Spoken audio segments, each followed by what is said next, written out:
আজ ব্রিগেড ময়দান, বলা ভালো কুরুক্ষেত্র ব্রিগেডে 5 লক্ষ কণ্ঠে গীতা পাঠ। গীতার 3টি অধ্যায় আজ পড়া হবে। প্রথম অধ্যায় বিষাদ যোগ, নবম অধ্যায় রাজগুহ্য যোগ এবং অষ্টাদশ অধ্যায় মোক্ষ যোগ আজ পাঠ করা হবে।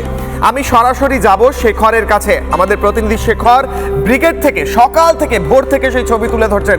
শেখর, আমার হাতে এই স্টুডিওয়ে আমি বসে আছি, শ্রীমদ্ ভগবত গীতা যথাযথ রয়েছে, আর তুমি একদম ব্রিগেড ময়দানে রয়েছো, যেখানে 5 লক্ষ কণ্ঠে আজ গীতা পাঠ আর কিছুক্ষণে হতে চলেছে। সেই মহা মুহূর্তের জন্য অপেক্ষা করছি। এই মুহূর্তের ছবি দেখাও।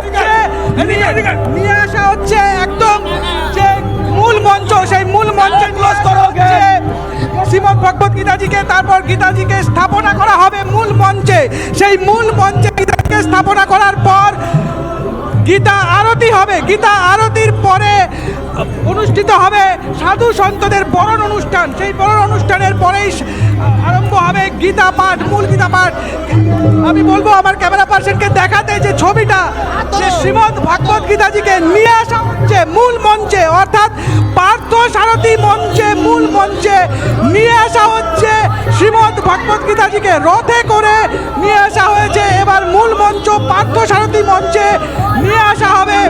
সেই ছবি আমি ক্যামেরা পার্সনকে বলবো দেখাতে। একদম ব্রিগেড প্যারেড গ্রাউন্ড থেকে সরাসরি দেখতে পাচ্ছ সাধারণ মানুষের মধ্যে, সনাতনীদের মধ্যে কি উন্মাদনা। যে রাস্তায় শ্রীমদ্ গীতাজিকে নিয়ে আসা হচ্ছে, সেই রাস্তাতে সাধারণ মানুষ প্রণাম করছেন, গড়াগড়ি খাচ্ছেন, পায়ের ধুলো নেবার চেষ্টা করছেন যে সাধু সন্তরা রয়েছেন তাদের। এবং এইভাবেই গীতাজিকে যে মূল মঞ্চ পার্থসারথী মঞ্চ, সেই পার্থসারথী মঞ্চে স্থাপনা করা হচ্ছে। সে ছবি সরাসরি রিপাবলিক বাংলায় আমরা দেখাচ্ছি। সাধারণ সনাতনীদের মধ্যে যে উন্মাদনা, সেই ছত্র ধরা হয়েছে, ভগবত গীতার ওপরে ছত্র ধরা হয়েছে।